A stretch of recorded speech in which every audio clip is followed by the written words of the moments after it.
الأسطورة. أسطورة مين؟ شيكابالا مين؟ الأسطورة مش باللعب، الأسطورة مش بالحرفنة. أولا مبدئيا كده عشان بس ما نزيدش على بعض. شيكابالا مهاري، لعيب حريف، ما فيش اتنين يختلفوا عليه، لا أهلاوية ولا زملكاوية. لكن أخلاقيا كلنا عارفين شيكابالا أخلاقيا عامل إيه. الأسطورة مش بالكلام، الأسطورة بالفعل، الأسطورة بالمواقف، الأسطورة بحب الناس ليه، سواء الناس اللي فريقه جمهوره أو غير جمهوره أو جمهور منافس. واحد زي عبد الشافي ده اللي نقول عليه أسطورة. واحد زي عبد الله السعيد ده نقول عليه أسطورة رغم المشاكل والحوارات اللي حصلت والتنقلات ورفضه هنا وراح هنا وراح الأهلي والزمالك. لكن ده لا يمنع إن عبد الله السعيد أسطورة، أسطورة في أخلاقه. عمرنا ما سمعنا مثلا منه موقف لفظ مش كويس أو عمل موقف مش كويس، سواء مع جماهير الأهلي أو غير جماهير الأهلي. حتى بعد ما ساب جماهير الأهلي وراح الزمالك ولعب في الزمالك ولعب ضد الأهلي لم يصدر منه أي شيء إطلاقا. لكن راجل محترم حتى في كلامه حتى في لقاءاته. هو ده الأسطورة اللي نتكلم بيه ونتكلم عليه. لكن أسطورة تقول لي شيكابالا أسطورة وبعدين بطالع مع إبراهيم فايق يعتذر. اولا هو ما اعتذرش، بس خلينا يعني اتفرج على الحلقه كده كويس، انا اتفرجت عليه. اولا هو ما اعتذرش. ابراهيم فايق بيقول لك شيكابالا بيعتذر لجمهور الاهلي، لا شيكابالا ما اعتذرش. حتى لما ابراهيم فايق ساله على المشاكل وقال له جمهور الاهلي زعلان منك، قال انا بقالي سنه ما عملتش حاجه وما فيش حاجه بيني وبين حد بقالي سنه. طب ما طبيعي، لانك ما بتلعبش. ما انت لو بتلعب وبتواجه جمهور الاهلي بتخرج عن شعورك وبتقل ادبك وبتغلط وبتغلط في جمهور الاهلي. يا راجل ده في السوبر المصري اللي اتعمل في دوله الامارات من كام سنه انتوا فزتوا بضربات الجزاء.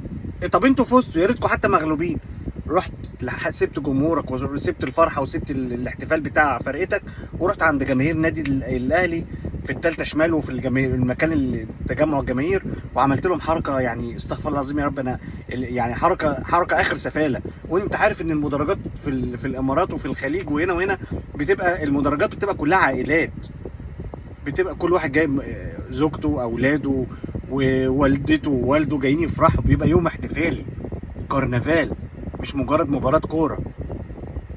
انت بتقلبها بطريقه تانية. فشيكابالا بمواقفه بكل ما عمل اثناء مسيرته الرياضيه هذا لا يعتبر اسطوره.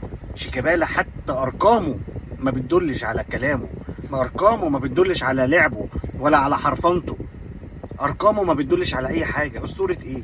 ده احنا اقل واحد في النادي الاهلي ارقامه احسن منه.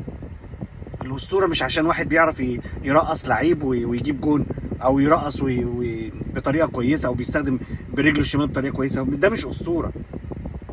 الاسطوره اللي بيقف جنب ناديه، بيقف جنب جمهوره، ما بيعاديش حد، ما بيغلطش في حد مهما استفز ومهما الجماهير، حتى يا سيدي لو الجماهير غلطت فيه ما بيخرجش عن شعوره لدرجه انه يغلط في الناس ويعمل حركات قله ادب وحركات اخر سفاله بايديه وبجسمه وبنصه التحتاني.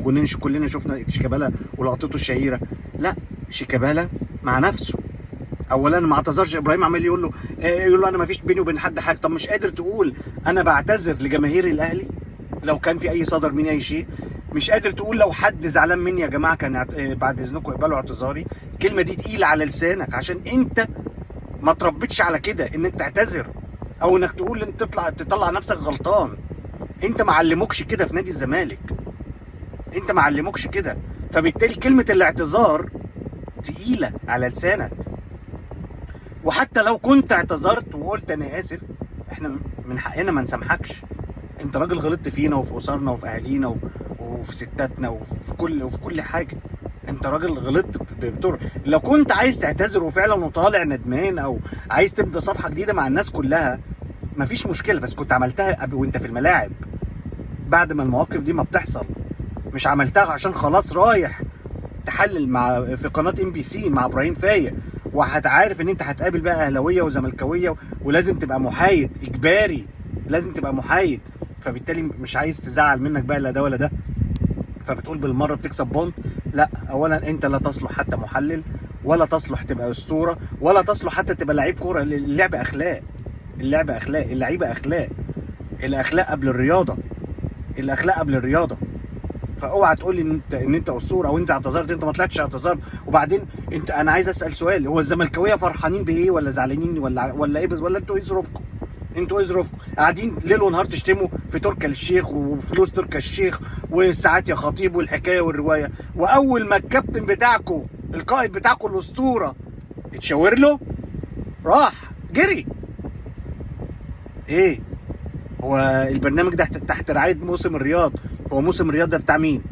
ما هو بتاع تركي الشيخ اللي انتوا نازلين فيه شتيمه ليل ونهار، اللي انتوا مش عاجبكم ليل ونهار. الاسطوره بتاعكم، الكابتن بتاعكم، القائد بتاعكم، اول ما شاف الدولارات عينيه زغللت جري.